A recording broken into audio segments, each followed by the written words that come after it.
नमस्कार विद्यार्थी मित्रों, भाग्यश्वरी विद्यालय ऑनलाइन क्लासेसની અંદર આપ સૌ વિદ્યાર્થી મિત્રોનું હાર્દિક સ્વાગત છે। ધોરણ 10 વિજ્ઞાન વિષયની અંદર પ્રકરણ નંબર 16માં આજે આપણે મુદ્દા નંબર 16.1 વિશે અભ્યાસ કરીશું। વિદ્યાર્થી મિત્રો, વિડિયો લેક્ચર્સ સમયસર જોવા માટે ભાગ્યશ્વરી વિદ્યાલયની YouTube ચેનલને સબસ્ક્રાઇબ કરો અને બાજુમાં રહેલા બેલ આઇકનને જરૂર દબાવો, જેથી કરીને વિડિયો લેક્ચર્સ સમયસર તમારા સુધી પહોંચી શકે। સ્ત્રોતોનું વ્યવસ્થાપન શા માટે જરૂરી છે? આપણે અત્યારે હાલ કુદરતી સ્ત્રોતોનું વ્યવસ્થાપન વિશે અભ્યાસ કરી રહ્યા છીએ। હવે આપણને જે કંઈ પણ કુદરતમાંથી મળે છે તેનું આપણે યોગ્ય મેનેજમેન્ટ શા માટે કરવું જોઈએ? માત્ર રોડ, રસ્તા તેમજ ઇમારતો જ નહીં, પરંતુ તે બધી વસ્તુ જેનો આપણે ઉપયોગ કરીએ છીએ, જેમ કે ખોરાક, કપડાં, પુસ્તકો, રમકડાં, ફર્નિચર, ઓજાર અને વાહન વગેરે આપણને પૃથ્વી પર આવેલા કે પાર સ્ત્રોતમાંથી મળે છે। આપણે જીવન જરૂરી કોઈ પણ વસ્તુ વાપરીએ છીએ તો એ આપણને ક્યાંથી મળે છે મિત્રો, એની ખાસ કરીને આપણે જોઈએ તો ક્યાંક ને ક્યાંક આપણે કુદરતી વસ્તુઓનો ઉપયોગ કરતા હોઈએ છીએ। તો એ કુદરતી વસ્તુ અથવા તો એ કુદરતી સ્ત્રોતને આપણે કેવી રીતે જાળવવા જોઈએ એની આપણે અહીંયા વાત કરવાની છે। આપણે માત્ર એક સ્ત્રોત પૃથ્વીની બહારથી પ્રાપ્ત કરવાનો હોય, તે છે ઉર્જા, જે આપણને સૂર્યમાંથી પ્રાપ્ત થાય છે। એક જ સ્ત્રોત એવો છે જે આપણે પૃથ્વીની બહારથી પ્રાપ્ત કરીએ છીએ, એટલે કે સૂર્ય ઉર્જા। એ સિવાયની બધી જ ઉર્જા આપણે પૃથ્વી ઉપરના વાતાવરણમાંથી મેળવીએ છીએ। આપણે ઉપયોગ કરીએ તે પહેલાં આ ઉર્જા પૃથ્વી પરના સજીવોની વિશિષ્ટ ભૌતિક અને રાસાયણિક પ્રક્રિયામાંથી પસાર થાય છે। એટલે કે સૂર્યને આપણા સુધી સૂર્યપ્રકાશ પહોંચે, ગરમી પહોંચે એ પહેલાં એ કેટલીક પ્રક્રિયામાંથી પસાર થાય છે। આપણે આ સ્ત્રોતના વિવેકપૂર્ણ ઉપયોગની જરૂરિયાત કેમ છે? આ સ્ત્રોતો મર્યાદિત છે તથા સ્વાસ્થ્ય સેવામાં સુધારણાને કારણે આપણી જનસંખ્યા તીવ્ર ગતિથી વધારો થઈ રહ્યો છે। હવે આ બધા સ્ત્રોતો આપણે શા માટે સાચવવા જોઈએ? હવે દિન બદિન જે આપણી સંખ્યા છે, માનવની વસ્તી છે, એ વધતી જાય છે। એ વધતી જતી માનવ વસ્તીને કારણે આપણે આ તમામ સ્ત્રોતનું મેનેજમેન્ટ એટલે કે વ્યવસ્થાપન કરવું જરૂરી છે। તેથી બધા સ્ત્રોતની માંગ પર ઘણી બધી ઝડપથી થાય। પ્રાકૃતિક સ્ત્રોતનું વ્યવસ્થાપન કરતી વખતે દીર્ઘકાલીન દૃષ્ટિકોણને ધ્યાનમાં રાખવું અને આવનારી પેઢી સુધી સ્ત્રોત પ્રાપ્ત થયેલો હોવો જોઈએ। એટલે કે અત્યારે આપણે જે જીવી રહ્યા છીએ અને આપણા પછી જે આવનારી પેઢી હશે એને આ સ્ત્રોત મળી રહેવો જોઈએ। એટલે કે પેટ્રોલ, ડીઝલ, કેરોસીન આ બધું જે આપણને જમીનમાંથી મળે છે એ બધું આવનારી પેઢી માટે સચવાઈ રહે, આવનારી પેઢી ઉપયોગ કરી શકે એટલા માટે આપણે એનું વ્યવસ્થાપન કરવું જોઈએ। આ વ્યવસ્થાપનમાં એ બાબત પણ સુનિશ્ચિત કરવાની જરૂરી છે કે તેઓનું વિતરણ ઘણા બધા વર્ગમાં સમાન રીતે થવું જોઈએ, ન કે માત્ર મુઠ્ઠીભર ધનવાનો અને શક્તિશાળી લોકોને જ લાભ મળે। એટલે કે કુદરતી સ્ત્રોત જે છે એ પણ સમાન રીતે વહેંચણી થાય, એટલે કે માત્ર માલદાર લોકો એનો ઉપયોગ કરી શકે, ગરીબ લોકો એનો ઉપયોગ ન કરી શકે, એવું ન થવું જોઈએ। એક અન્ય બાબત ઉપર ધ્યાન આપવું જરૂરી છે કે જ્યારે આપણે આ સ્ત્રોતનું શોષણ કરીએ ત્યારે પર્યાવરણને નુકસાન પહોંચાડીએ છીએ। દાખલા તરીકે ખનનથી પ્રદૂષણને નુકસાન થાય, કારણ કે ધાતુનું નિષ્કર્ષણની સાથે સાથે વધુ માત્રામાં ધાતુનો કચરો નીકળે। આમ સુપોષિત નૈસર્ગિક સ્ત્રોતના વ્યવસ્થાપનમાં નકામા પદાર્થના નિકાલની પણ વ્યવસ્થા હોવી જોઈએ। એટલે આપણે ઉર્જાનો સ્ત્રોત મેળવવા માટે કોઈક રીતે પર્યાવરણને નુકસાન પહોંચાડીએ છીએ। માની લો કે તમે જમીનમાંથી કોઈક વસ્તુ કાઢવા માંગો છો, ઉર્જા, તો તમે જમીનનું ખોદકામ કરશો તો ખોદકામથી પૃથ્વીને નુકસાન થશે। તમે ઇમારતી લાકડું, બળતણનું લાકડું મેળવો છો તો તમે જંગલ કાપશો, વૃક્ષ કાપશો તો પણ પર્યાવરણને નુકસાન થશે। તો આપણે ઘણી બધી બાબતોની અંદર પર્યાવરણને નુકસાન પહોંચાડતા જઈએ છીએ અને આપણે એનું વ્યવસ્થાપન યોગ્ય રીતે નથી કરતા। એનું પરિણામ કદાચ આપણી આવનારી પેઢીને ભોગવવું પડે। જંગલોની ઉત્પાદકતા અને રક્ષણાત્મક પાસાને લઈ જંગલોના સંવર્ધન પર વૈદિક સમયથી જ ભાર મૂકવામાં આવ્યો।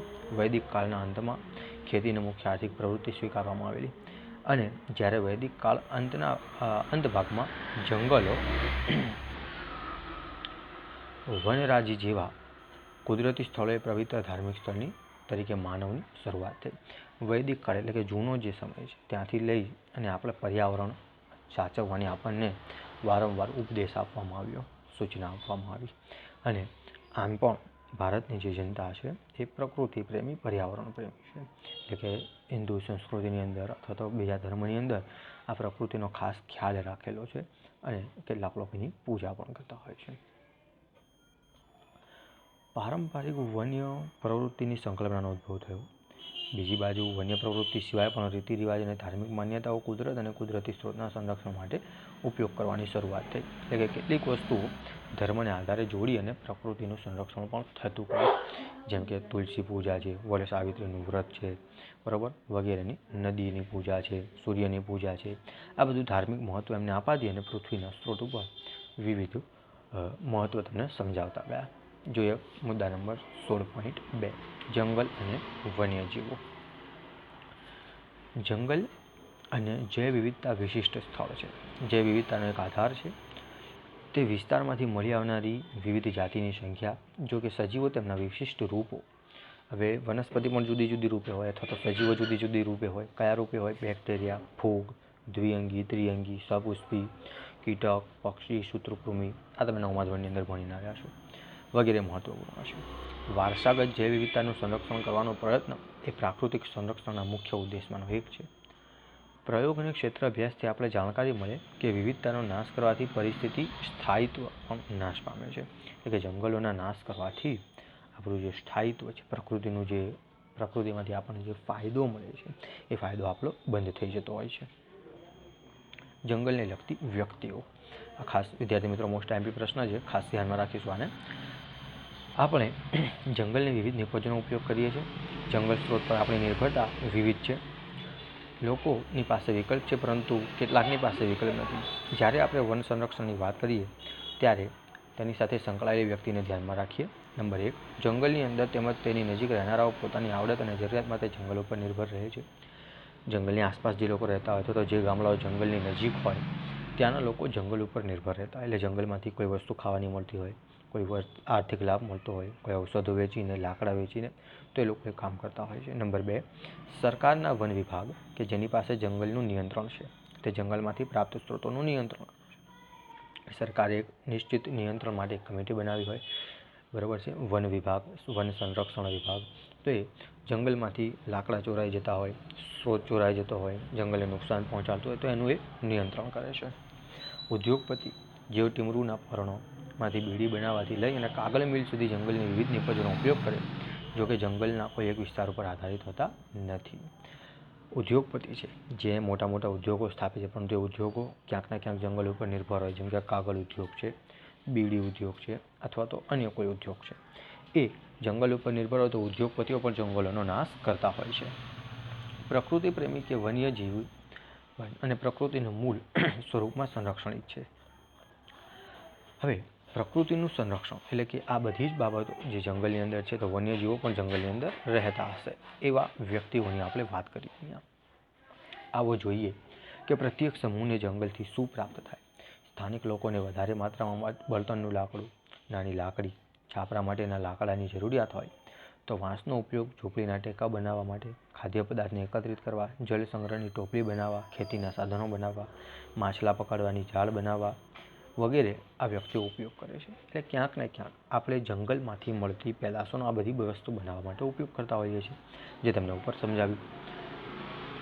તે સિવાય જંગલ માછલી પકડવા માટેનું શિકારનું સ્થાન હોય. વિવિધ વ્યક્તિઓ ફળ, કવચવાળા ફળો અને ઔષધિ એકત્રિત કરવાની સાથે તેમના પશુને જંગલમાં ચરાવતા હોય અથવા તો ચારો જંગલમાંથી એકત્રિત કરતા હોય.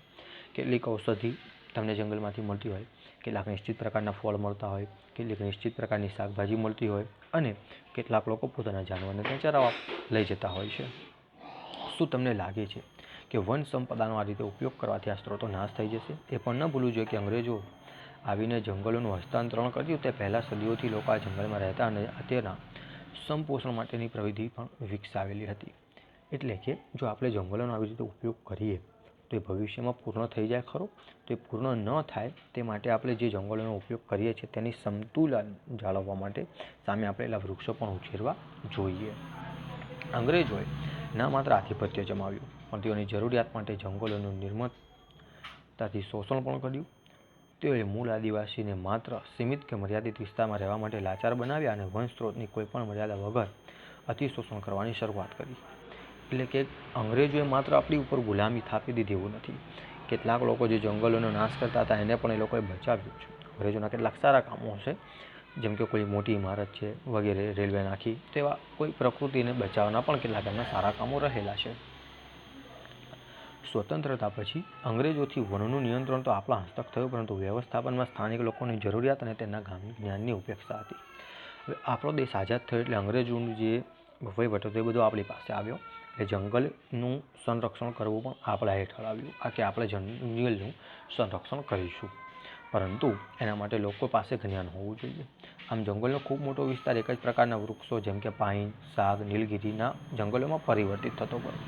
જંગલ વિદ્યાર્થી મિત્રો એક નિશ્ચિત પ્રકારના ઝાડનું પણ જંગલ હોય, જેમ કે સાગનું જંગલ, ચીડીનું જંગલ, શીશમ, નીલગિરીનું જંગલ, એમ એ જંગલોની અંદર આવા વૃક્ષોની સંખ્યા વધારે હોય છે. આ વૃક્ષને ઉગાડવા માટે સૌપ્રથમ સમગ્ર વિસ્તારમાંથી બીજી બધી વનસ્પતિને દૂર કરવામાં આવી, જેથી આવા વિસ્તારની જૈવ વિવિધતા મોટા પાયે નાશ પામતી ગઈ.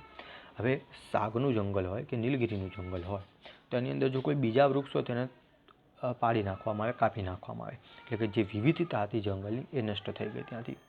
ત્યાર પછી સ્થાનિક લોકોની ભિન્ન જરૂરિયાતને આધારે પશુ માટે ચારો, ઔષધિ માટે વનસ્પતિ, ફળ તેમજ કવચવાળા ફળો વગેરેની પ્રાપ્તિ પણ ન થઈ શકી. આ રીતે વાવેતરથી ઉદ્યોગને લાભ મળતો ગયો અને વન વિભાગ માટે આર્થિક આવકનો મુખ્ય સ્ત્રોત બની ગયો. એટલે કે જે લોકો જેમની પાસે પશુ છે ચરાવવા જાય, જેને ધંધો કરવા છે, ફળ અંદરથી વીણી લાવે, તો આમ સરકારનું જે વન વિભાગ છે એમને આર્થિક લાભ મળતો ગયો અને જે મુખ્ય બાબત હતી પર્યાવરણ સાથેની વિવિધતાની એ આપણી ન થઈ શકી. શું તમે જાણો છો કે કેટલાક ઉદ્યોગો જંગલ ઉપર નિર્ભર છે? ઇમારતી લાકડું, કાગળ, લાખ, રમતગમતની સામગ્રીનો સામાન તેના કેટલાક ઉદાહરણો છે. કેટલીક વસ્તુ આપણે કેટલાક ઉદ્યોગો એ સતત જંગલ સાથે સંકળાયેલા, જેમ કે ઇમારતી લાકડું, ફર્નિચર બનાવવું હોય, કાગળ ઉદ્યોગ એ પણ જંગલ સાથે સંકળાયેલો, લાખનો એ પણ સંકળાયેલો, રમતગમતના સાધનો બનાવવા હોય એ પણ જંગલ સાથે સંકળાયેલો. ઉદ્યોગો જંગલોને પોતાની ફેક્ટરી માટે માત્ર કાચા માલના સ્ત્રોત તરીકે ગણે છે.